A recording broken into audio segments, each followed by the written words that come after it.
Hey folks, welcome to Snowpal's Polyglot Software Development Podcast. Our guest today is Michael Sattler. Michael is a serial entrepreneur and fractional technical product executive for startups. We're going to talk to Michael today about the topic we've picked is MVP development for early stage companies. But before we get started with the topic, Michael, if you don't mind giving a brief intro about yourself and what you do to our audience, that'd be much appreciated. Sure, fantastic. It's a pleasure to be with you, Krish. I love the podcast, and I'm really excited to join you. I'm a sort of serial entrepreneur. I've started 6 of my own companies. One went public, 2 sold, and 3 crashed and burned. And like I like to say, I learned more from the companies that crashed and burned than for the ones that didn't. I've also been a co-founder and technical co-founder and CTO and CPO for lots of companies, both startups and further along. These days, I'm actually a fractional product officer for a bunch of early stage companies. The fractional movement is really remarkably taking off since the pandemic, and I'm excited to be part of that, which means I get to spend my time helping develop products from concept to market and beyond for a lot of different companies in their early stages. So that's me. Thank you. I mean, it's very succinct, but it captures the breadth of your experience. And I couldn't be more excited. And I'm happy I'm the one asking questions. It's much easier in this case than to answer questions from somebody who's got a wealth of experience. So this is going to be awesome. I cannot wait to sort of get rolling. So you mentioned, you learned from the companies that, that didn't failed. do so well, right? Mm-hmm. Than the ones that did, right? It resonates with me because I always tell people that hey, when you're as a developer, when I work on something, you're building a feature. There are times when few and far between. But the times where things go perfectly well, you don't run into any issues. You write some code, things work, and you're like, this is too good to be true. But it is actually, in fact, true in that scenario. You're happy as a developer. And there's other occasions where you're trying to fix a very simple bug, like a really simple bug. I can even call it for one I did recently. It takes like 3 days, and you end up writing like half a line of code to fixing the problem, right? And you feel like you spent 3 days to doing this. Not that the number of lines of code is a reflection of the complexity of what we do, but with that said, when you write a lot of code, you feel like you accomplish something more for whatever reason as a developer. The reason I bring this example, as unrelated as it might seem, is I always shared in my podcast, even in the solo podcast, that you tend to learn more from the bugs than from what are not bugs. Essentially, what I mean by that is if things went hunky dory when you're writing something, there's not so much learning coming out of it necessarily.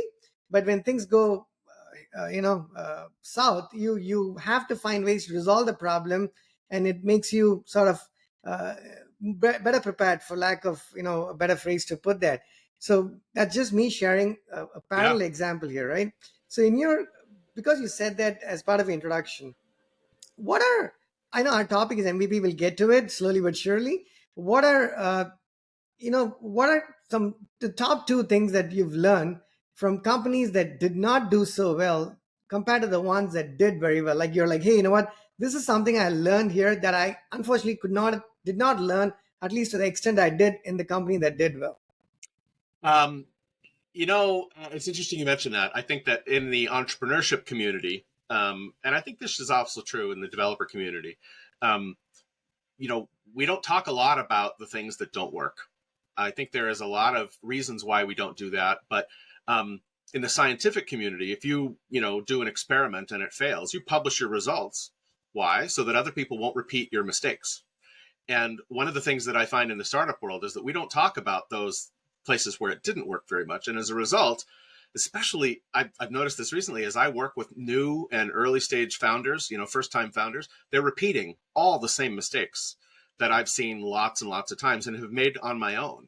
And I think one of the reasons is because we just don't talk about what doesn't work. And so people just do it a lot, which is a real problem, I think, from a startup perspective. But that would be my big observation about what I've learned from those companies that did not succeed is that we repeated the same kinds of mistakes that other people have made. And in retrospect, we realized that we made lots of mistakes, but we didn't realize that at the time. I'll tell you very specifically, though, 2 big lessons that I've learned. One is that in my mind, and I talk a lot about this, my definition of a startup is a company that has not yet found product market fit. In other words, once you have product market fit, which Mark Andreessen says is the delivery of a product that people really want to a market that really can afford to pay for it and loves it. When you've found that, your company starts to grow. It starts to expand on its own, largely because of the quality of work that you've done. And at that point, you've hit a really important milestone from the development of a startup perspective. What most startups don't do is have that out of the box. Vast majority of startups, when they've developed their MVP or they get their product out into the market for the first time, they don't have product market fit. But what they do is they then experiment and try and find it. And if they're lucky, they last long enough to get it done. But every company I've ever failed on never found it. And in some cases, we had fantastic products and great businesses and really, really enthusiastic customers, but we never found the right fit. So the big lesson that I've learned is find product market fit early. Try and get some signal that you've got your product meeting the needs of an actual market before you invest a whole lot of time and effort in your MVP. Because by the time you invest effort in your MVP, it's hard to change. It's hard to adapt. It's more expensive to do that. And depending on how you've built it at a technology level, sometimes you can't do it. Sometimes you have to chuck the whole thing and start all over again. And that can be fatal for an early stage company. So what we're usually taught as entrepreneurs is go out there and come up with a great idea for a product and then raise some money and then go build it and then go see if anybody wants it. I don't think that's what we ought to do. I think we ought to go the other way around. We ought to go figure out whether anybody wants our idea. And once we have a little bit of a signal there, then we build it. Because every company I've done the other way has failed.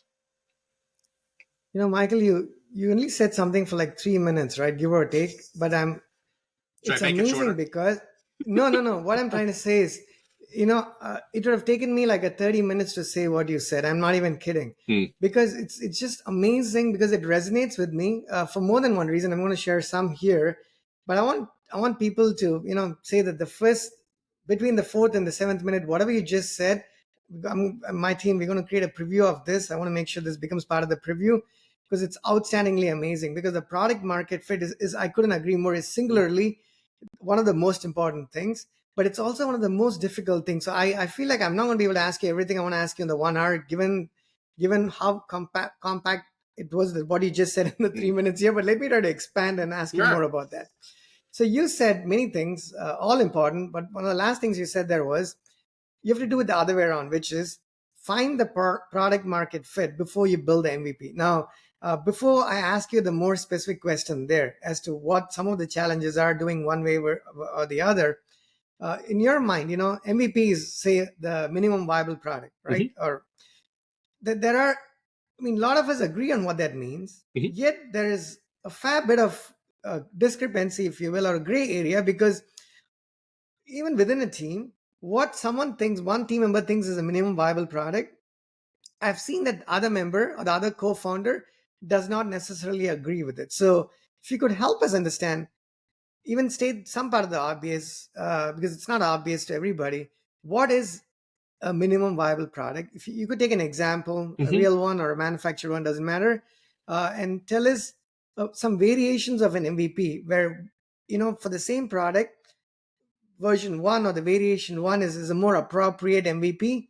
But on the other extreme, in your opinion, variation N is seemingly correct for somebody in the team, but doesn't make any sense to you, right? I know I've kind of tried to have you imagine a few things there. Yeah. Yeah, no, I think it's an important question. And I think that, the actual definition of what goes into your MVP is obviously one of the most important things you can do, because if you build it wrong, you're going to have to undo it or redo it, or as I said earlier. So getting it right makes a lot of sense. What I found a lot of founders do, and I did this, so I'm not blaming anybody because this was my instinct as well, is I dream up the MVP.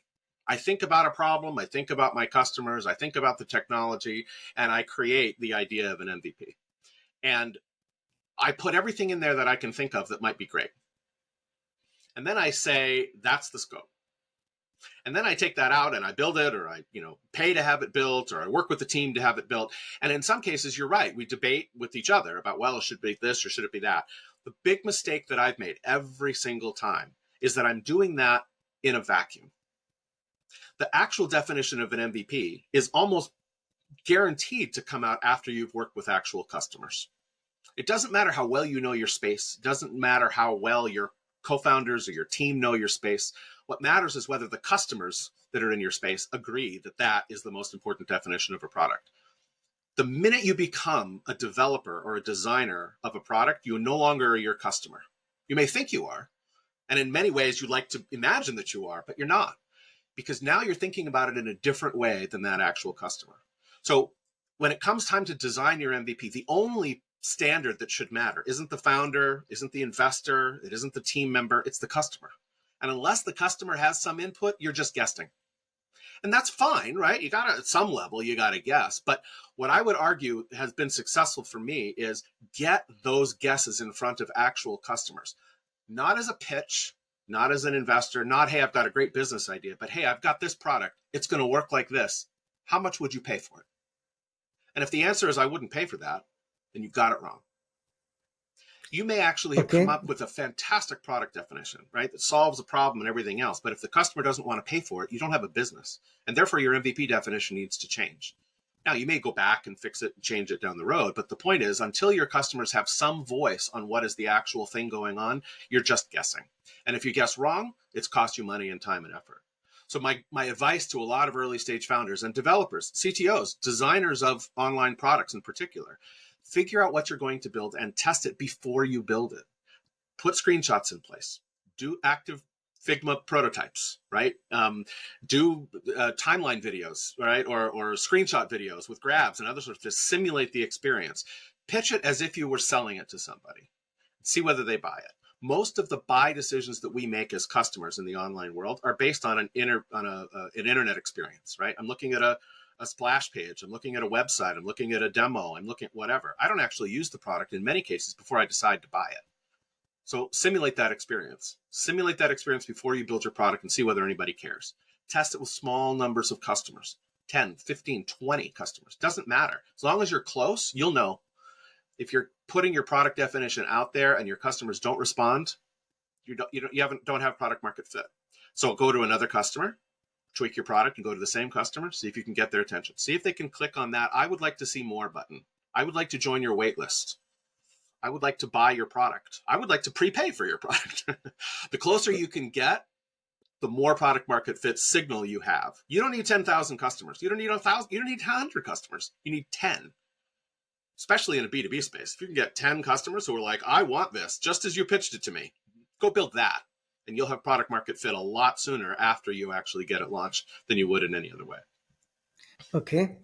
Makes a lot of sense. But I want to ask you through direct experience, right? The experience, we are a startup. We have a few different products in production. I might pull some of them up because I want to actually have folks visualize some of our conversation. And none of this needs to be manufactured because what you're telling is literally things that we've gone through. And which means I'm pretty certain anybody else who's watching this or listening to it would have, who's a founder or wants to become a founder. This is golden, right? I wish some of this information was available to me. Me too. I wish I'd known this when I was, 20 years ago when I was starting my companies. Right, Michael. The thing is also one thing that, when you say information, right, there's no dearth of information out there today, right, as we speak. But the problem, therein lies another problem. Sometimes there's just too much information and it's hard to separate the good from the bad from the ugly. And you're subject to opinions because, unless you've sort of lived through that pain, it doesn't resonate as much with you necessarily. At least that's what I felt. But let me go back to the question I was going to ask you there. So you mentioned, okay, get product market fit, right? So I'm going to state some of this just to recap it in my mind, rephrase it, whatnot. Mm-hmm. Do not build before you have a customer. Some customers, doesn't have to be tens of customers. You mentioned a few who believe and accept that what you're doing makes sense. And you mentioned B2B. Let's also talk B2C, right? Just to add more complexity to this discussion. Now, the first extreme I'm going to take is, okay, I'm not going to build anything. I'm not going to write a line of code. I have an idea, and I've shared this with the other, with a recent podcast guest actually. I'm going to butcher this paraphrasing of this Dilbert example, a strip from years ago. The person gets up saying, I have a fantastic idea, right? And the other person's like, okay, do you have the money to invest in this idea? He goes, no, I don't have the money. And the follow-up question is, do you have the technical know-how, the ability to see this idea through the fruition, right? From conception to execution. They're like, not really. I need other people to do it.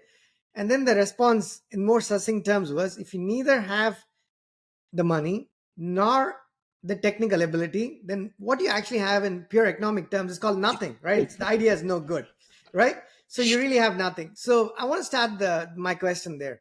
So that's one extreme where I feel like I have a fantastic idea. I drew up iPod 15 years ago on a piece of paper, and I'm coming to Michael saying, Michael, this is an iPod. You rotate this thing, you can play music. You don't need a Discman or a Walkman, the things we used in the past. Now that's the idea. I come to you. Now Krish has never built anything. I don't showcase anything. I'm taking hardware, which makes it more complicated, but just let's look at this as a software example, but I'm just taking a hardware example here. Mhm. You're like, okay, who is Krish? I don't know Krish. Does he have the ability to build this? Does he have a team to build this? Where is he located? How much money does he have? What experience does he have? Sure, this diagram looks great, but I don't know anymore. So the reason I mentioned that is not building it seems like it makes sense because you're not spending the time or the money. But when I come to you without having done any of that, why would you give me a listening ear? Um, I say this a lot of times to people. There are 4 ways to raise money for your early stage company, or rather to be successful with your early stage company, which in many cases takes money. The first way is to be rich. If you're rich and you can fund it all, then the Dilbert comic is absolutely right. Go ahead, fund that, build it to your heart's content. The second way to be successful in your early stage company is to have made someone else rich in the past. Because if you're a second time founder, a second time entrepreneur who's had a successful exit, there will be people who trust you and believe you that you can move forward. The third way to do it is to have a rich uncle, somebody who doesn't necessarily know that you can do it, but has enough faith in you as a human that they'll figure it out and has some money to burn. But for everyone else, and that means most people, the fourth way to raise money for your company or to get your company off the ground is to have traction, which is another way of saying product market fit. If I walked into you and I said, I have a fantastic idea, it looks like this, and you said, great, why should I trust you? And I said, I got 10,000 people on my waiting list. Do you think that that's going to be any hesitation about whether or not I trust that you can actually deliver? At the end of the day, all those other 3 things that I just mentioned about ways to raise money or get your company off the ground are all just proxies for whether you can deliver. So the answer for the rest of us is deliver. Demonstrate that your product exists. Demonstrate that people want your product. Demonstrate that you can build your product.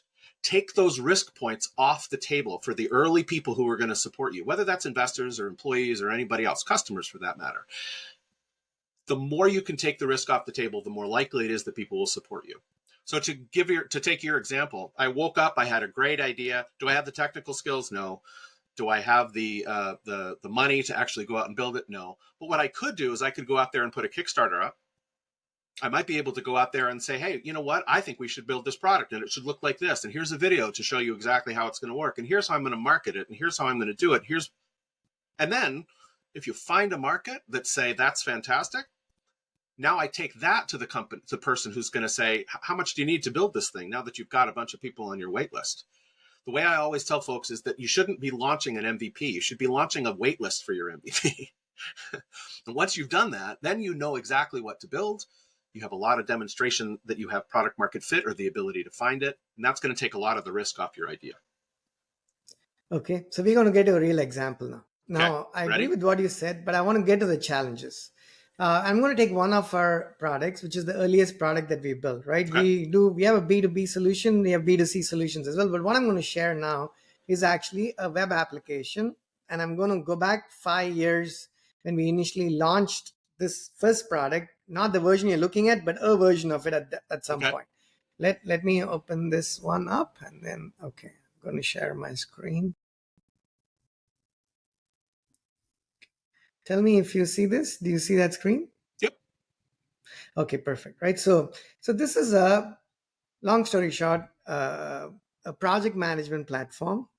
You can manage your work at school, college, wherever, and we have a bunch of features to support project management. Now, are there other project management platforms? Of course.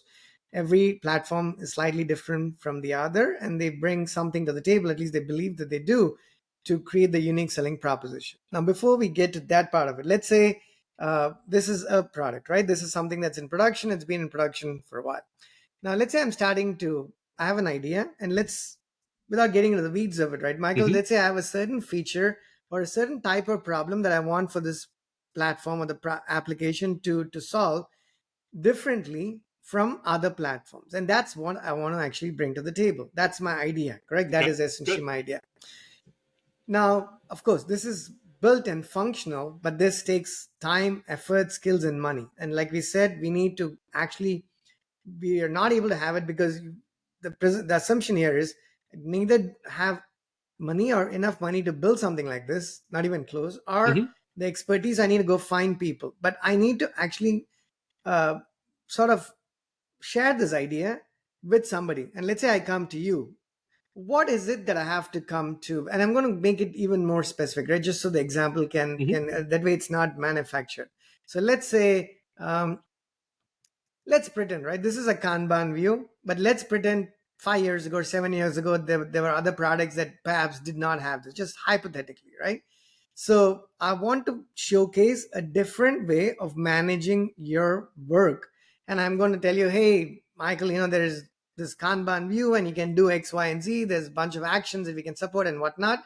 This is, let's pretend that this was one of the unique selling propositions and I want to come to you. What do I need to come to you with as a potential founder of this product? I don't have the product, and this is my idea. I want to come and share this with you. How do I go about doing this? Excellent question. So let me ask you this. In this example, am I, the person you're presenting this to, a potential partner, investor, or customer? You are,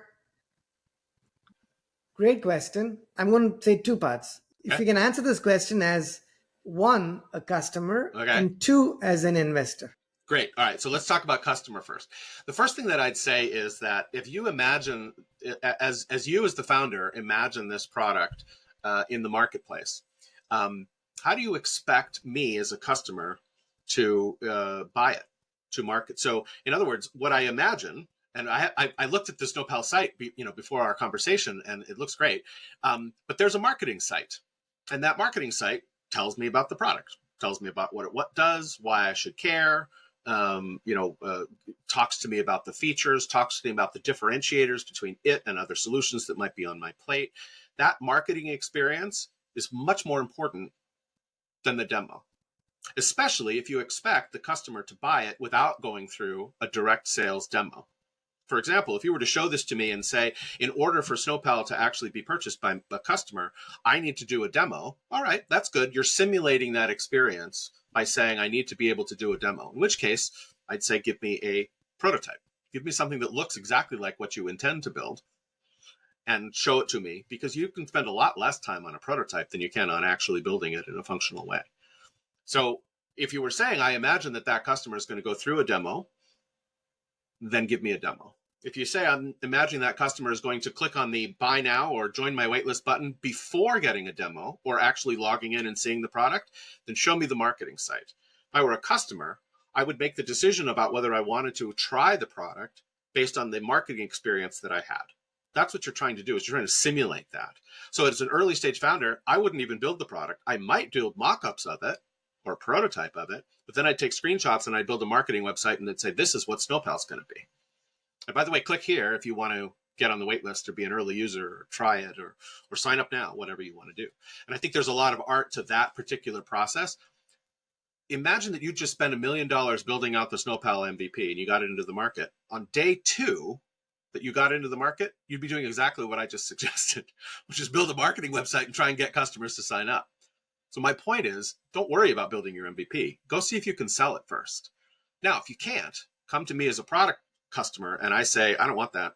Now you got to change the product or you got to change your marketing approach. Maybe you got to change your market, whatever. That's the experiment that is cheap and easy these days. In the past, it was harder to do it than before. Now, with social media and online presentations and other sorts of things, the ability to actually get in front of customers and sell them is cheaper and easier than it ever was before. So my advice would be, show me the mock-up, show me the marketing site, let me decide whether I want to try it based solely on the vision. And if the answer is yes, I'm interested, then you start getting your wait list. Now you can build it going forward. Now, if I were an investor, I would answer this a little bit differently, because the risk is not necessarily whether I am interested in your product, because almost by definition, I'm probably not. Well, I guess in some cases, but An investor is probably not a customer. What an investor wants to see is whether you have what it takes to deliver. So to make that pitch to the investor, you need to say, here's my vision, here's what I'm doing, build a pitch deck. Make that pitch deck really solid, make it really, really convincing. Practice your pitch deck. Make sure that lots of people have seen it before you up the stakes and pitch it to actual investors, because you usually only get one chance with an investor. They make a decision and then you're done.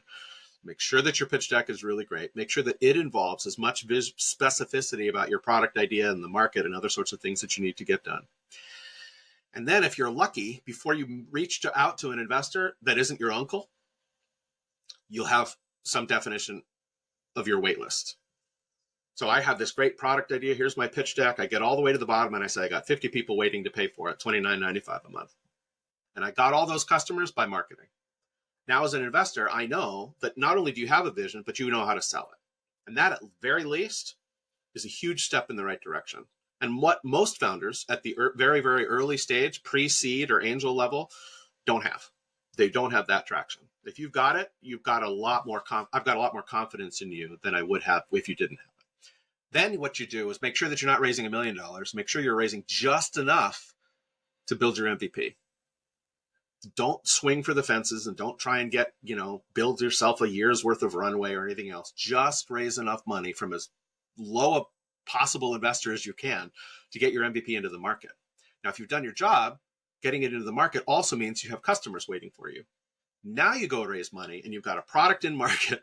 You've got customers who are using it. You've got customers who theoretically are waiting for it, and you can replicate that from a marketing perspective. Now your possibilities are endless. Okay. So let me take a couple of examples here. Great points, right? Great points. I do not disagree with any of them. But it's hard, right? It's not as easy as it sounds. Yeah. It's not. And I'm going to take some, just play the devil's advocate in this. Please. Because, a lot of us who are running these companies, right, including yourself, Michael, sometimes we realize we don't disagree with the approach or the type of problem. Yet when it comes execution time, you recognize that how you want to do it by the book. You read up books and they say this is how you do it. It doesn't necessarily translate directly. And here's what I mean by that. I'm going to take a bunch of different examples and hopefully I can collect all of this collectively makes sense. Brevity is not my forte. So I'm going to just go with how I can say it in the shortest way possible. You said, okay, have a mock-up, correct? Just don't even build this. Like, let me go back and share this and I'll tell you the parts where I'm particularly, okay, I'm back sharing here, right? So let's look at this for a second. And then, just because it's the same screen, I'm just going to go to a different one just so we don't get bored. So it doesn't matter. Yeah, the screen doesn't matter. So now if you took Facebook as an example, I'm going to take play the devil's advocate here. At least I could be wrong. From what I read was Mark Zuckerberg built this initial version, right? Whatever the initial version was, how it looked like. And I think I've seen a version of it. Didn't do any of, I believe, what we were just discussing. In other words, not a mock-up. Somebody who was a coder wrote the code, deployed the app, got it running, put out there, and just wanted to see what the heck happened. Now, before I go to the rest of my questions, is that not seismically different from the approach we just talked about? Yes or no, tell me if you agree or disagree. But if you do agree, why was that a model that actually worked? So I think that in a way, what that example sort of illustrates is somebody who was able to do both. They put a product in the marketplace that was actually functional rather than just a mock-up. And again, the example we were talking about was, if you don't have the technical skill to be able to do that for nothing or in your college dorm room, et cetera, then what do you do? But in this particular case, Zuckerberg put his product out there and it was the right fit. It was luck. It was a dice roll. How many people do you know who in college created a product and put it out in the marketplace that weren't Facebook? We talk about that example because we tell that story all the time. We all know that's in movies. It's in major motion pictures. It doesn't happen very often. In fact, it almost never happens. So what we try to do is we try to replicate the successes. But what we're not doing, like we talked at the very beginning, is learning from the failures. Building a product that is brilliant in your mind and getting it out into the marketplace to see if anybody else agrees or will use it or will buy it, etc., is a fantastic strategy. But 99% of the time, it doesn't work. And an interesting case, what Facebook did is it did it because there was no money. The entire model for Facebook was not finding customers, it was finding users. And granted, that's an important piece. Being able to find people who will use a product for free takes a very different, experience. What Mark Zuckerberg didn't do is he didn't go out there and find his first customer. He went out and found his first user. There's nothing wrong with that. That's fantastic. But what he didn't do is go out there and say, I'm going to, find my first paying advertising customer for the Facebook marketplace. And that, I think, is a big distinction. So if you're going out there to find a product that will be used for free, then you got to be able to get out there and get people to use that product for free based on your marketing and approach and communication, sending out your email to all your friends and saying, hey, by the way, come here and take a look at this. They've got to take a look at something before they click that button that says, I'm interested in doing it. That's all you're doing is simulating it. Now, if on the other side, you end up with somebody who says, I love this product. I'm going to refer it. I'm going to tell all my friends and get the kind of virality that Zuckerberg got on Harvard campus when he first put that product out there. We've all seen the movie. Fantastic. But if the goal was not necessarily to get free users, but to get customers who were actually paying, that wouldn't have been enough. And I think what ended up happening is that the entire Facebook example is used as a sort of warped experience for how we should all be operating. And I don't think it is. Great points, right? Great points. So one of the things you touched upon there was the work being done. Do you have the technical ability to actually create it? So I want to sort of digress to that before I come back. Mm-hmm. That tells me there are two types of founders. There's many types, but I'm just going to take two types of founders from my direct experience. One, the developer who becomes a founder, right? You are able to. I'm able to resonate with that type of founder just because that was me. Right, me too, right? So I'm just starting with that as an example, right? So I'll talk a little bit more about what I mean there, but that's one founder. For the people listening and watching, the other type of founder, the other extreme, extreme and not a good, bad, or any other way, just the other side of the other side of it. Yep. Other side of it is somebody who's a great business person, right? Who understands business, the macro, the microeconomics, and all of that cool stuff, but not so much a developer. And we're talking just software products, right? Not any other products in this case. Yeah, sure. Now, if you're a developer, the first type of founder, and the two of us are, you are like, hey, if you ask me, Krish, do you want to go build a mock-up, using Figma, this or that, or actually spend a couple of weeks, build something that works, even if it doesn't look pretty, every single time, hands down, I'm going to take that approach because I'm like, what works, even if it's not as pretty, is, in my opinion, better than something that does not work, but looks awesome, right? That's just one way of looking at it. The other side, that person going to say, hey, I cannot build this because I just don't, I'm not a coder. I'm going to have find somebody to do it. So maybe they find a friend, a partner, somebody else. If they can, great. If they cannot, then they have no other choice but to go get some money, right? Or build these mock-ups themselves. So with that, given that those two are two reasonably different options, I don't want to use the word luxury, but lack of a better word, can I say that it's luxury of being able to build something without needing money is a double-edged sword here, Michael, because you now are able to build it. So you're obviously going to try and do that as a developer without doing a lot of this product market fit research and checking out customers and whatnot, because your heart beats to building software and you're going to do it. That's the what's rest fun. of it is honestly boring, right? The rest of it is like boring stuff, even though it's necessary evil.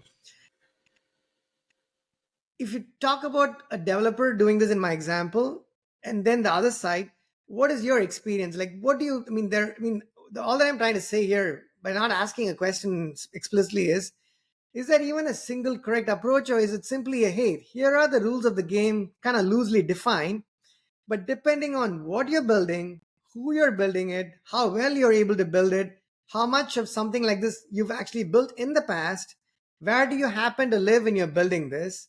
A lot of those other subjective factors, do they play a role changing the whole earlier part of the conversation about, hey, here's how you need to go about this. Go find product market fit, go find an investor, go find a customer.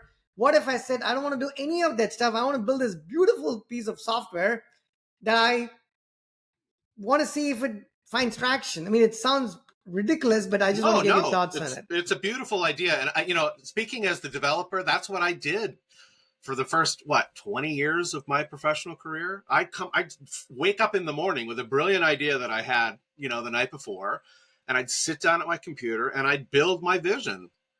Most of them failed as businesses. Some of them were fantastic products. I was incredibly proud of what I did. Many times I developed products that I still think are great ideas that I built, a long time ago. The big question is, what are you doing it for? Are you doing it to build something and say that you built it? Or are you doing it to start a venture? And I think if the answer is the latter, then what I'm suggesting is probably really, really important. But I've seen a lot of developers. We've seen plenty of case studies where they build it for love. They build it as a side hustle. They build it as a hobby, and then it takes off. Fantastic. That's finding product market fit too. It's just going about it in a different way. So I would say to the developer who wants to do this, don't have any illusions that you're going to start a company off of your idea. But if you're going to find product market fit by, on your own, by building a product and getting it out into the marketplace and seeing whether people like, and you don't care whether you lose money or that you waste your time. If you have a day job, I recommend heartily going down this path. But quitting your job to start this company and having the ticking clock of your own personal wealth dripping away while you try and figure this out, and I'll speak from personal experience, that is a terrible, terrible way to live your life. You never make good decisions as a CEO or as a founder, even a technical one, when you are watching the day where you can't make rent look at you in the face. And the only way out is whether you raise money or get customers to pay you. That is a terrible feeling. So as long as you don't have that thing hanging over your head, go for it. Do that path. The other thing I'll mention along these lines is, you mentioned that I don't have those skills, perhaps, from a marketing or a mock-up perspective, or I don't want to tell these stories or other sorts of things. How do I still proceed? Again, if this is a project that is about building something that you love and that you can be proud of as a side hustle, and you don't care whether it's ever a really going concern, more power to you. If you do care about that, one of the things that I've learned the hard way in entrepreneurship is that entrepreneurship is not a solo sport. Entrepreneurship is a team sport. You don't see a lot of people playing baseball on their own because you can't. The same is true in entrepreneurship. The ability to actually do all the things that are necessary to get a venture off the ground, a new business, cannot be done by one person. Now, certain businesses you can, right? You do a dog walking business, you do a bakery business. Sometimes you can do it solo, and there are plenty of entrepreneurs who go out there and do this. But the ventures that are actually really successful are all team oriented. And I think I would argue that in the software world, this is a team sport. So what that means is that at least part of the definition of success has got to be, can you attract other people to your idea that can help you? Attract collaborators, attract customers, attract partners, attract investors. It is about the people. And at the end of the day, that's what I'd say to a developer who had a great idea and wanted to start a company. Teach yourself, if you don't have those skills, teach yourself how to get other people to help you, how to find that marketing person to help you get the early product market fit signals. Hire somebody to build a really great user experience, mock-up, so that you can show it to people and they'll be excited about saying yes. Talk to, find people who can help you, write the business model and do the financials and pitch the business, find a partner. Because at the end of the day, you don't need 8 people, right? You don't need fantastic, great big teams. You need a few to cover the fundamental jobs that are necessary to get a venture off the ground. Without that, you're always going to be, behind the curve. Even with a fantastic product and wonderful technology, ventures don't happen 99% of the time with just that. We've seen, and you can probably name off the top of your head, plenty of businesses that had fantastic products that went under. And so that's sort of my testament here, is that one of the hard lessons I learned is that I can't do it myself. I thought I could. I tried lots of times. I was wrong. The only times I've succeeded is when I've been able to pull teams together. I'm quiet because I'm digesting this information. Mm-hmm. And I know that hopefully we can have more of these conversations, because I'm positive, Michael, that there is no way we're going to get to the bottom of where I want to get to in the next. We haven't even talked about MVPs. Yeah, in the next 20 minutes, right? Because all of this is very important. And I think for people watching, I'll say this. All the experience that you've shared is the experience I've shared as well. And I'm not making this up. And I'm pretty sure A lot of what you've just said, plenty of other people who have started a business, failed or succeeded, doesn't matter, right? Whichever phase they are in, would have gone through it. But the challenge here also, I'm going to come back to something here, but I want to say this is when you have not done it yet, let's say you watch this, you read it, and you have not done it yet, you will agree to some of this, you'll disagree with some of that, sure, but you're not going to be able to digest, at least in my opinion. If I had watched this, let's pretend somebody else did a podcast with somebody, I don't know, 10 years ago or 8 years ago, and I watched it and I understood it and I learned from it. Yet, I think the challenge personally would have been till I ended up doing it and feeling the pain. I mean, it's one thing to say, I mean, one of our languages we use, just a random example, Michael, is Golang, for instance. Now, Golang is a beautiful language, and we've done some podcasts on it. But now, talking about it is one thing, but it's almost like a driver in a car. When you go start writing code is when you start feeling the pinch. What works, what doesn't work, what worked for somebody, what didn't work for you. So I think the gap also is the thought process is correct, not questionable necessarily, but how do you adapt that thought process that somebody else shares to your own experience, and that actually makes sense to you, is part of our learning curve. And I want to, what I'm trying to get to here in a long-winded manner is one of the things you said. I'm going to paraphrase what you said because but here's the essence of what you said. You say if a developer wants to build something for fun, hobby, they enjoy doing it, sure, but maybe starting it as a business is not necessarily the first thought that they have in mind. Because if you don't have money to pay rent and you start, you don't have a full-time job, it's going to become very difficult. But I think you said it differently. You said it's going to be a failure of some sort, right? I don't know if you said failure, but you said it's going to be very difficult. Here's what I'm going to ask you. I'm going to quote Henry Thoreau. All right. um, the price of anything, if I quote correctly, or at least it'll become a paraphrase if I don't quote him correctly, the price of anything is the amount of life you exchange for it, right? So I have a lot of quotes in my office. This is one of my most favorite ones because, and there's one more with DiCaprio on it. I don't know if DiCaprio said it, but it doesn't matter. If he's on it, I'm going to put it on my in my office. It's like, 97% of the people who failed work for the 3% of the people, or 97% of the people who gave up work for the 3% who didn't, right? Something like that. But let's go back to the Henry Thoreau quote. If I'm a developer, businessman, business person, or wannabe, or one of those people who want to start a business, sure, if you go to college, I was in college for a number of years, and I don't know why, but uh, in hindsight, I probably would have spent much lesser time. But that's for another day. The problem with education, in my opinion, Michael, is it gives you this comfort zone because you can find work, right? You're able to find work. Sure, maybe it takes some time. Sometimes it takes longer, sometimes not so much. But you have this qualification, so to speak. So you're going to fight. If you choose to work, you can keep working. Like I used to work for Oracle in one of my first jobs for many years. And I could have chosen to work there till I retired pretty much, right? I was in a good team, great people, and Oracle's still doing well. They're like they keep growing as a company. But there's something that was lacking, personally speaking, for me. Being part of this ocean, which is a beautiful ocean, regardless, being a drop in that ocean didn't give me the satisfaction. I could have played it safe, stayed there, grown in career slowly but surely, had some titles maybe along the way. Nothing wrong with any of that, right? Perfectly fine if that's Yeah. you as a person. For me, that didn't resonate necessarily. And I was like, you know what? If I have to fail, it's all right. And I stumbled into this quote, Henry Thoreau's quote, which is like, I'm exchanging life. So even if I tried a million things, if I failed in every single one of them, I tried doing those things rather than not try them.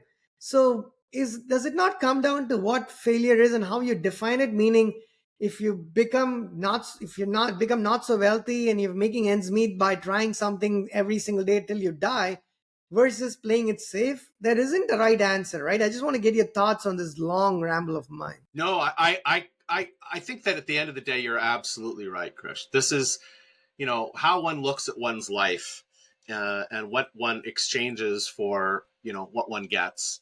At the end of the day, does come down to your own personal satisfaction. Did I live a good one? One of my favorite quotes that I have on my wall is from Teddy Roosevelt, who talks about the man in the arena. He's like, I'd much rather be the person that tries and fails than the person who never tried at all.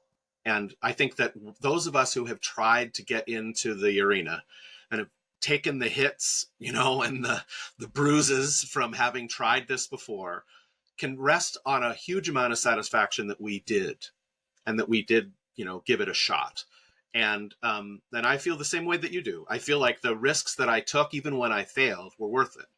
The other quote that I really love is, "There's no such thing as a failure if you learn something from it." And so I to this day, as I mentioned in my introduction, I actually value my companies that didn't succeed more than the ones that did, because of what I learned. And part of what I learned were, hard lessons that I couldn't have learned in any other way. So I agree with you that trying is better than not trying. You and I and most entrepreneurs in the world will agree with that philosophy, and it will be motivating for us. But trying is different than succeeding.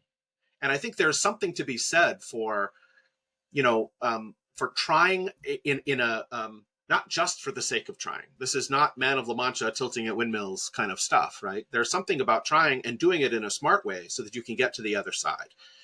It's wonderful to claim that you've done that and learned a lot. It would be another thing to say that you did that, tried, and then succeeded. So I'll say one other thing about this, which is that I think that what a lot of people do is they jump into entrepreneurship, whether they're technical or less technical. They jump into entrepreneurship without knowing very much about what it's going to take. You mentioned earlier that you read a book or two, watch a couple of videos, you watch a movie about Mark Zuckerberg or Steve Jobs, and suddenly you have in your mind, I can do this. If they could do it, I can do it. How many other times have you imagined going into something that is relatively high stakes? Like, for example, you're making a living, or taking investor money and using it to do something without knowing very much about what you do. I don't know about you, but me trying heart surgery is not a good idea. I want to go to school to learn how to be a heart surgeon. I got to do a little bit of something in order to imagine that I'd succeed. Can I try to be a heart surgeon? Sure. Can I persuade somebody to let me do the surgery? Sure, probably. I don't know, maybe. But what are the odds? Entrepreneurship is one of the few places in the world with the stakes as high as they are, where people think that it's okay to go in with virtually no knowledge or information. And especially because when you're young, and you don't have anything to risk, you might as well do it, because what's the worst thing that could happen? I think a lot of folks end up in this particular business, end up imagining that that's going to be the path. And one of the things that I have, really learned is that I wish I had been smarter when I had been younger. I wish somebody had told me some of these lessons so that I didn't have to repeat those same mistakes. I work with lots of early stage founders, lots of Generation Z, brand new, folks who have brilliant ideas and all the energy in the world. And I see them making the same mistakes that I made 20 years ago. And I just would sort of suggest that if you want to build something for the sake of building it, you want to get into the world and try and do something, do it. That's wonderful. I support you fully. If you want to succeed, think about it a little bit more and expand your vision beyond the simplistic view that you've been given as an entrepreneur into something that's a little bit more realistic, a little bit more current. A lot of the business books that you look at about how to start companies were written in the 90s. The people who wrote those books were working in an entirely different universe than we have right now. If you haven't been involved in running a startup over the past 5 or 10 years, you don't know what you're talking about. And I think that's really important to keep in mind. The people who really have figured out how to educate are the ones who are doing it. And unfortunately, they're too busy doing it to actually do a lot of teaching about it. So keep that with take that with a grain of salt, but keep that in mind, that a lot of the assumptions you bring to the entrepreneurial challenge are usually not quite right. I'm not going to say great points because they're obviously great points. I'm not going to state the obvious. They're just phenomenal. And the reason I'm quieter than usual compared to my other podcasts, Michael, is some of this is very personal. Even though you're talking professional stuff, for folks have gone through this grind, right? I'm sure people are watching this. Some are about to try, some are in the process of trying, some have made it, some maybe tried, maybe it didn't work and they went back to what they did before. Everyone's going to listen to this, just have a slightly different perspective, but it's very important. And I think there are so many topics that I have to, I want to do a fair enough job here, so I keep you interested in coming back. And the reason I say that is not utterly selfish, partly selfish because this conversation is awesome, but I think people are going to benefit because the whole purpose behind us launching this podcast some time ago, Michael, just for you to know, I'm going to say this in the podcast, is people sometimes record their experience, documented once they've made it. That is great. Couldn't be appreciated more. But that did not tell me, as a person who's starting a business, what happened to them before they became successful. Did they fail? What was the experience, right? And then are they a whole lot smarter than I am? I'm sure they are, but does it mean I shouldn't even be starting a business because I'm nowhere as smart? My idea of our idea of documenting these podcasts, either collaborative ones or the technical ones that we do solo Hmm. sometimes, is Hmm. telling people like we are just regular people. We do mistakes. I've been building software for 25 years, but I can still write not so great code and look at it 3 days after and say, "Oh my God, who wrote this?" And I'm like, "Oh, Krish, you wrote Me it, too. and you need to fix it." Right? Just being humble about it, because as I've grown older, doing this longer, I've realized that every day I've worked more. Every day I work, I recognize I actually know lesser than I thought I did the last day. Because the younger I was, the smarter I thought I really was. And as age goes, as years go by, you realize there is so much million things you don't know, and there's only a few things you do know. And the reason I say that also is this. I want to get more of your thoughts as we go, hopefully in a series of podcasts, if you will. I don't want, I'm just throwing this out Sure. there, because this topic we're talking about, even though we haven't gotten to the MVP yet, is a good foundational element to a Mm. lot of this conversation. And I'm not trying to pitch anything I'm doing here, to be very honest. The only reason I'm doing the screen share is sometimes a visual helps people. I actually did a solo podcast very recently, and I'm going to share my screen here just so it's very related to this topic. What does it take to build a successful business? We published this like literally, I think, Yeah, just the other yesterday, day, right? right? Yeah. Yeah. And this is a whole solo podcast, and going through some of these items, I want to ask you. I'm going to ask something else, but given some of what you mentioned, I want to actually touch upon this, at least my version of this diagram here. Yeah. Here are some of the points that at least I documented, saying, "Hey, this is what I think takes to build a business," at least in my experience. And we probably talked about some of them, but at least the ones we did not talk about, I want to at least get your initial thoughts on it, and then we can get into further detail at probably in a subsequent one. But let's say I'm not going to pick and choose. Do you want to pick one of these circles that resonates mostly with you, Michael, and just say a few words Yeah. about it? It's interesting. Are you thinking about? I think when I think visual diagrams, and especially with this case, it looks like it's almost an input to output. Is that how you were framing this? Is that the stuff on the left is going in and the stuff on the right Oh, is no, coming no, out, or sorry, no, not so no. much? No, I love drawing, but Sure. I'm terrible. I don't have that skill at Okay. all. I wish I had that skill. So, but I think very visually. So Sure. I just Like there is no connecting. separation. I couldn't put all of them in one side because I couldn't capture them into a smaller image. So it's so they're all, there's no hierarchy, there's no order. So you can pick what makes Well, I'll sense tell to you, my you for first the. reaction, Krish, is that it actually looks a little bit like input. Those four that are on the right, on the left of my screen, um, look like things that you should ask yourself before you start. Right? Why are you doing this? Entrepreneurship is not for everyone, et cetera, et cetera. I think the ability, for example, sales, that comes down to a skill set issue rather than a motivation or orientation or philosophy issue. And things like patience and are you solving the real problem? Do you have the support system? Those are all relatively important pieces once you've made the decision that you want to try. So that's my quick reaction to looking at this, which is interesting because I agree with everything that's on this list. All these are elements and components of what's needed to decide whether you're going to be, successful at entrepreneurship. And I think that, to your point, the first four that I was sort of looking at there, self-motivation, not for everyone, in your area of expertise, in for the long haul. These are all really important questions to decide before you quit your job to focus on your company. If the answer to these things is no, then the odds are probably good that you should do this with a day job before you decide to actually commit everything to the venture. But if the answer to those questions is yes, and you're willing and aware of what this really means, and by the way, I would argue that every founder, every potential entrepreneur should really dig very deeply into these questions and not take a superficial reaction to them at the outset.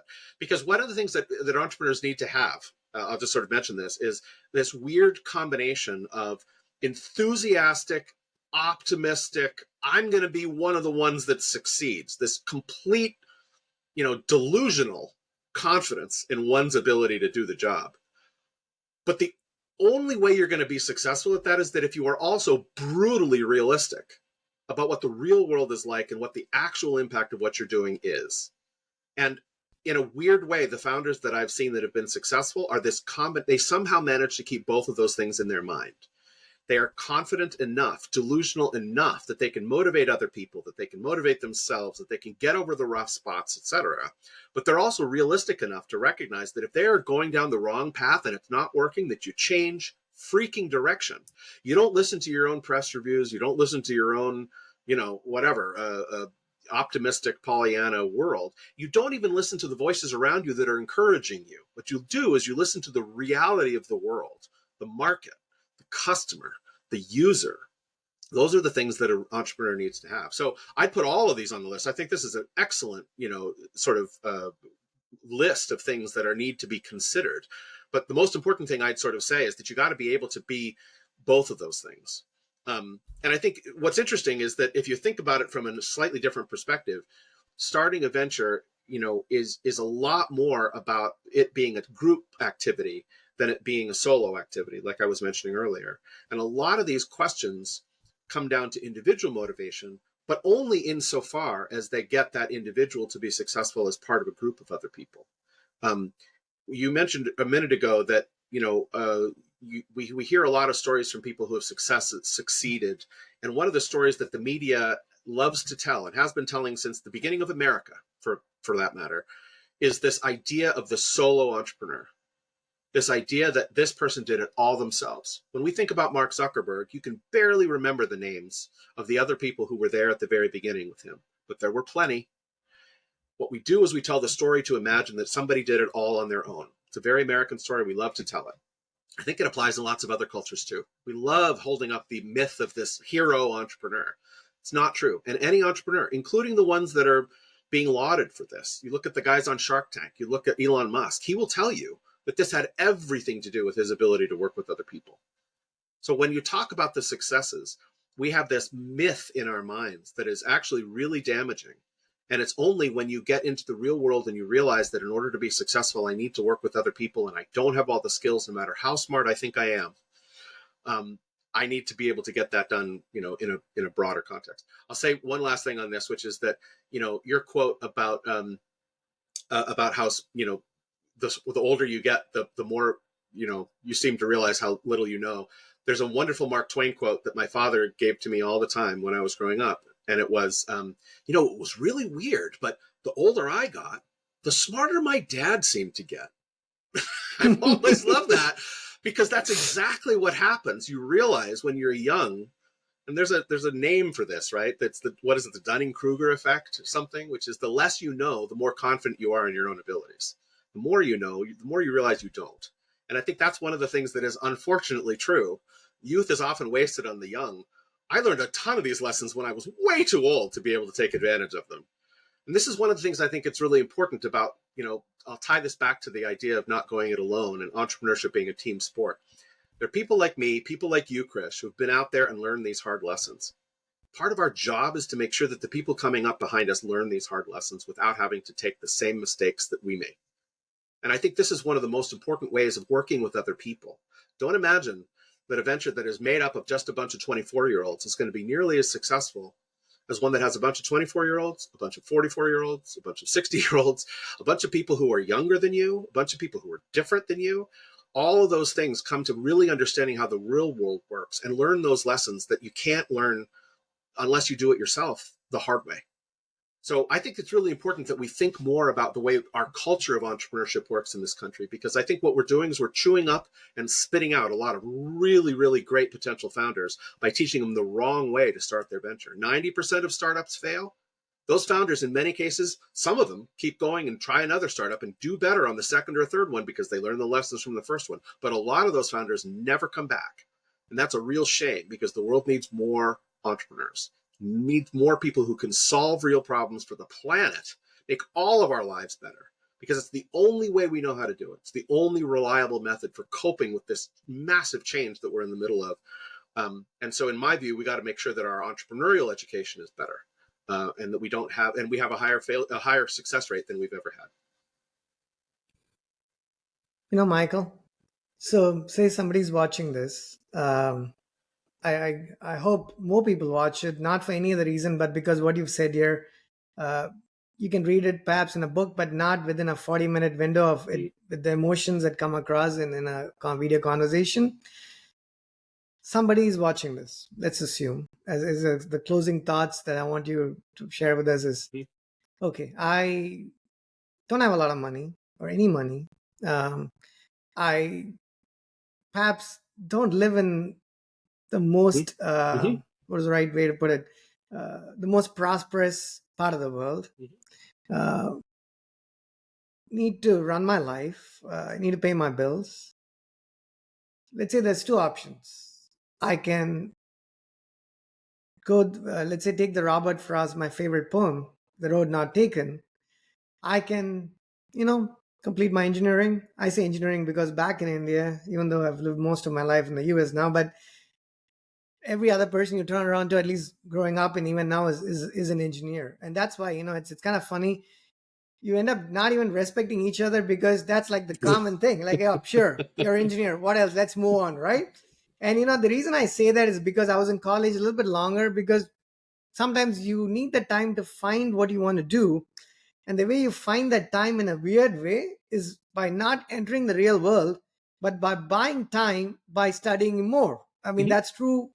I think of myself, and I know a lot of friends of mine who probably went on to do their PhDs, not because they really want to become they want to earn a doctorate, but because it gives you that few more years to figure out what is it that you want to do. And then you recognize when you finish all of that, you're not sure, right? And the schools sometimes, in my experience at least, they never prepare you for the real world. It's just that you learn everything and then you figure out when you get out to work, okay, I have to start my learning all over from ground zero again, right? So somebody's watching this and they're like, this seems very challenging already, right? Even without having done this. It's not easy. So why do maybe the road taken, finding, interviewing for larger organization, finding work, getting my paychecks on time, and all of that seems like, I'm not going to say it's easy. I don't mean disrespect. I've done that for a fair bit in my career. So I've done both. So I'm just talking about myself. At least in my case, the most difficult jobs I've been in were much easier than what I'm doing at Snowpal. Hands down, right? Not by a distance, right? Hands down. Completely. So if someone asks this question to you, why should I even bother? I mean, is there a singular reason, Michael, that you could say, you know what, despite everything, it's still worth it?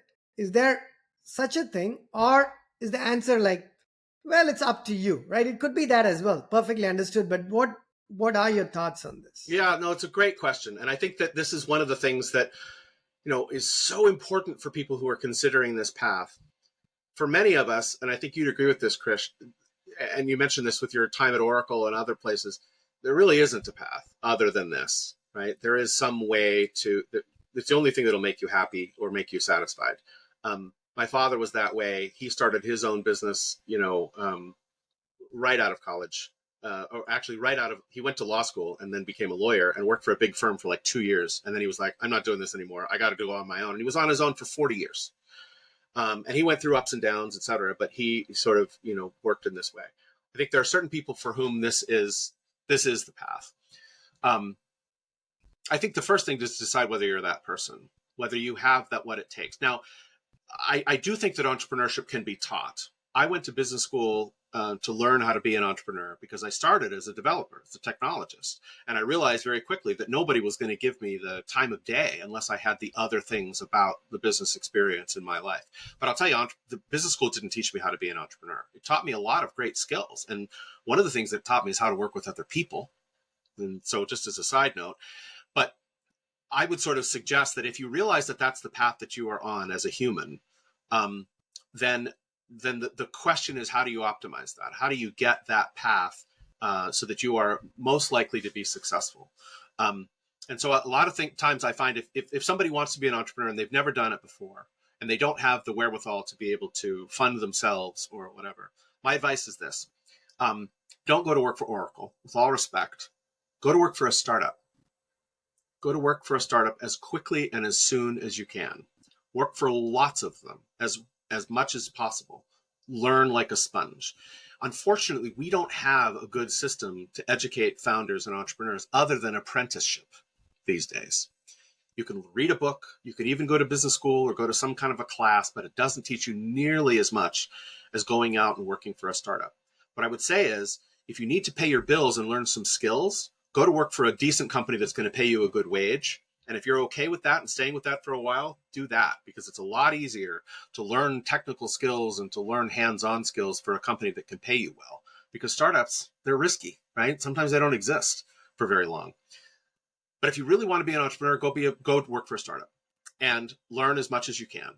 And hopefully you'll be part of one that brings you into contact with lots of good people so that you can learn how to work with them. Put a special emphasis on doing that. Even if you're an introvert or a technologist and it's not comfortable for you, the ability to work well with other people is single-handedly one of the more important skills that I've ever learned in my career. And it wasn't my forte when I began. And it became that, got much better at it. I'll still say that at my age, I'm still not fantastic at it. There are times where I still want to be the smartest guy in the room, but I know intellectually now that I can't be, that I never was. And I think that's a really important lesson to actually learn. And if you can learn those lessons as a startup person and you still have that desire to understand what's really go out and try and do it yourself, then get educated and surround yourself with as many quality people who have done it before as you possibly can. And that, I think, is one of the things that is easier about being an entrepreneur now than ever was before, because the ability to make contact with people who have different skills than you, different orientations from you, different ages from you, different backgrounds from you is easier than it ever was. That's one of the promises of the internet that is still true. If you really seek it out, you can find lots of people to communicate with and to collaborate with. So that would be my advice to those folks. Yes, it's worth it if you're the right kind of person and if it's really something that really appeals to you, even knowing and studying what it really means.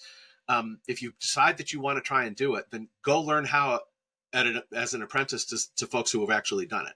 And then see if you're still interested. And if you are, do it, because the world needs more entrepreneurs, needs more founders who are willing to change the world and make the lives of their people, their customers, better.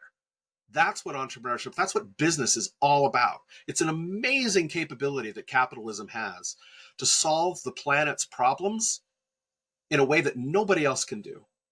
And in my mind, solving it for a few people at a time, your customers, your clients, there is something truly noble about being able to do that. And to me, what I've learned is that's the thing that motivates me to get over the humps of entrepreneurship, is knowing that I'm going to make somebody's life a little bit better because of what I'm doing.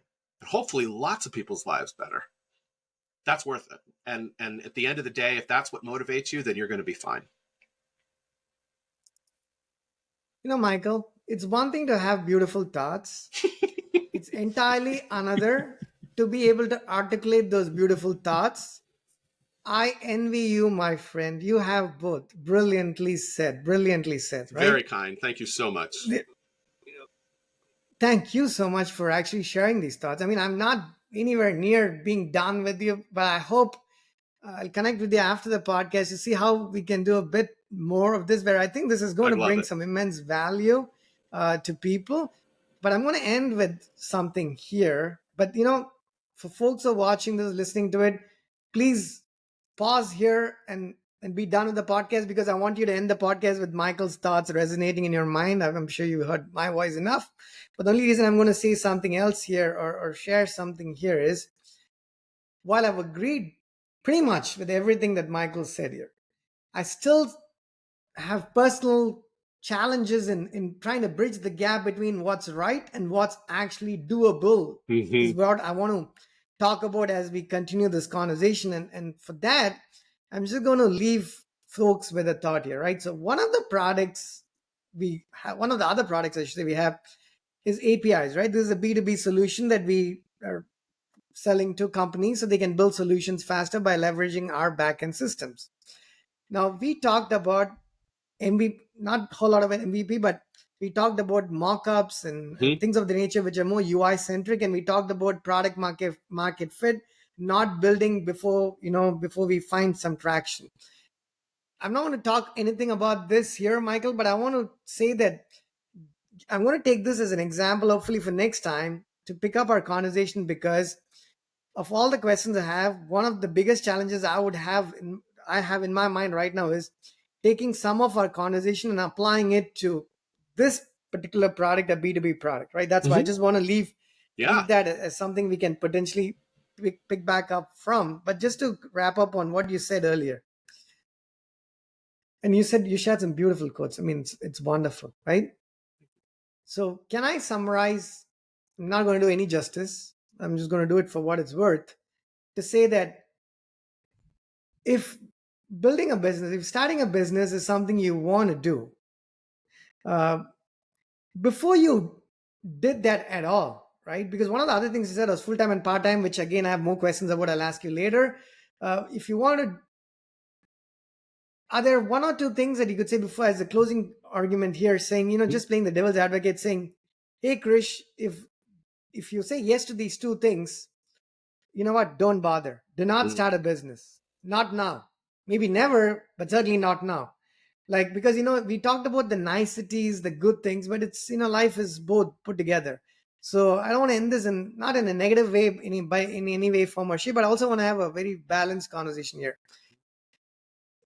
What are one or two things that you would say, if you tick these boxes, don't bother. You shouldn't be in the business of creating a business.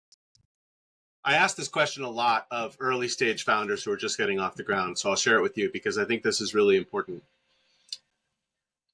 When I talk to groups of them, I've done this with my high school son's classmates, and I said, "How many of you are interested in being startup people?" And lots of hands went up. And I said, "How many of you are doing it because you want to make a lot of money?" And a lot of the hands stayed up. And I said, "Great. How many of you would do it because you want to be really famous?" And a lot of hands went up. And I said, "How many people would do it because you want to be your own boss and don't let anybody tell you what to do?" And a lot of those hands went up. Those are all the wrong reasons to be an entrepreneur. Because if that's why you're doing it, the odds that something will happen along the line, which will say, this is really not worth it, are tremendously high. If you walk into the office every day worried about whether or not you're going to be rich or powerful or successful, um, your diagram is spot on, because asking yourself these questions is really important. Money cannot be the only motivator, because you would make more money by taking a great job. You would make more money playing the stock market. You would make more money playing the lottery than the odds are you're going to make as an entrepreneur. So if that's your motivation, you're going to be disappointed. If you're doing it because you want to be famous, the amount of entrepreneurs that fail, the amount of entrepreneurs that become perfectly successful but nobody ever hears about, legion, millions of them. So the odds that you're going to be famous because of then, lauded and others, if that's your primary motivator, or even a really, really important one for you, it's not going to happen, and you'll give up before you achieve it. If you're into it for being your own boss, one of the things that I learned the hard way, even by starting companies on my own, I'm never my own boss. I have customers, I have investors, I have family members. They all need things from me, and they all tell me what to do, and I have to figure out how to take care of them. There is no such thing as being your own boss. So if those are your motivators, it's not the right way to get them. However, if you can wake up every day, and you said this earlier, Chris, if you can wake up every day and come into the office and do what you need to do and get satisfaction coming home at the end of the night that you've helped somebody actually do a good job, make their lives a little bit better, you'll stay with this. And that's what it's going to take to get over the humps and the hurdles here. If you can take honest pleasure out of taking, I used to do this at the startup that I helped take public. I used to take customer support phone calls. I was at the top of the chain. Once the escalation had gone through 3 layers of management, they'd talk to me. It was my favorite call of the day. because I knew that I could probably help that person with whatever their problem was and solve it for them. And I could walk away thinking I'd done a good job. No matter how hard my job got, knowing that I had made a customer happy and successful on the other end, even if they didn't become a customer, even if it was a $15 a month customer that I'd never hear from again, knowing that I was doing that, not just for those folks, but for everybody else that using my product, that got me through it. So I'd say if that can honestly be your motivation, then you're in the right business. If it's any of those other things, there are smarter, faster, and certainly more reliable paths to take. So that's what I'd say to that. Beautifully said, Michael. And folks, if you are, you live in Boston or anywhere in that area, or you have a chance to meet with Michael or work with Michael, I couldn't recommend more. It's just brilliant. Very kind. All of So what sweet. you've shared here. One thing I can say, Michael, we don't know each other outside of this, but I feel like I know you already at the end of this call is when you read a book and you share your thoughts, it's much like reading a book on C programming by Cunningham and Ritchie. And, it takes 100 years to become, anywhere close to like, you can never become them. But I'm just saying, just to become good at that. When you've lived through an experience, it comes across very differently. Yeah. So what you've told me, I hope this is what resonates with people watching this as well. I can tell as somebody who's done this, that what you're sharing here is literally can only be done by somebody who's actually lived through the experience. And I cannot stress that enough. So I highly recommend to people watching this, ignore my part of the conversation. Doesn't matter. The part that where Michael's been talking, just pause, listen to it a couple of times, because it takes some time to resonate, because it's not because someone else is saying it, it's because you have to sort of correlate that to your problem, your product, your perspective and whatnot. And then there would be this moment where you're like, yep, that makes sense, right? And if that makes sense before you spend your time and money, you would be in a better position than I have always been my entire life. Me too. That's all I can say. 100%. No, I couldn't agree more, Christian. I think that, this is, again, one of the things that maybe this is the phase of my life, but this is kind of what I need to do. And you've been down this path too. We've taught these, we've learned these lessons. Now the time has come to pass these things on. And if I think you'd agree with this. If we can make a few founders' lives a little bit better because of what we're conveying to them, in this particular way, like I said about customers earlier, that's motivation enough. One person, Michael, I would be fine, right? Yeah. I tell people, when you're working with somebody, I post these. I have to say this after the podcast to you. I'll share it with you, but maybe I'll share it here. What the heck, right? It's there are times I post actively on LinkedIn, and at times I don't do. I'm busy with other things. I have a friend who lives in London who I thought had never bothered. I figured he's not a LinkedIn user, but there was a few months I didn't post, and he's like, "Hey, I haven't seen your videos." I'm like, "What do you mean? You know that I actually post videos on LinkedIn?" You were making an impact. Yeah.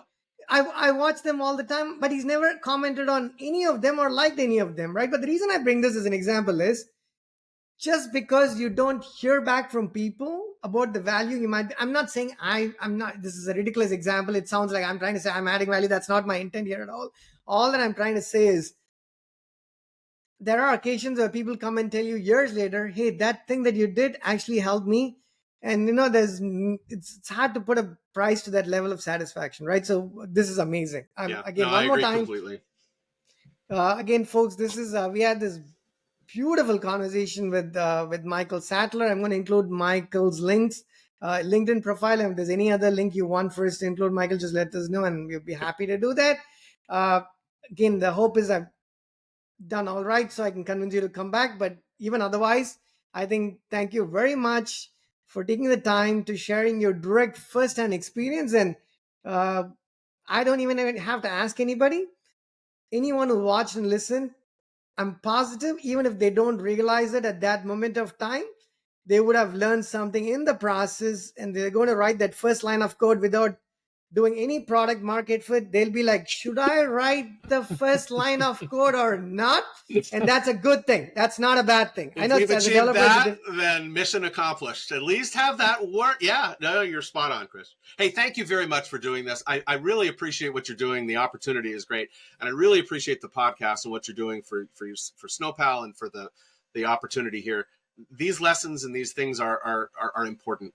And the fact that you're bringing them out to people and letting people absorb them is really, really important and critical. So thank you for doing it. Oh, Thank you for having much me. appreciated. Much appreciated. So, folks, with that, uh, we're going to end this podcast. It'll get published the next few days, and I'll share the link on LinkedIn. So, definitely check it out if you're wanting to start a business. And again, I'm not saying this because I facilitated the conversation. I'm saying this because what Michael shared with us is truly useful, and you'd be better served by knowing this upfront. With that Thank you. said, I'm going to end the podcast here. Thanks, Michael. Talk to you soon. It's a real pleasure.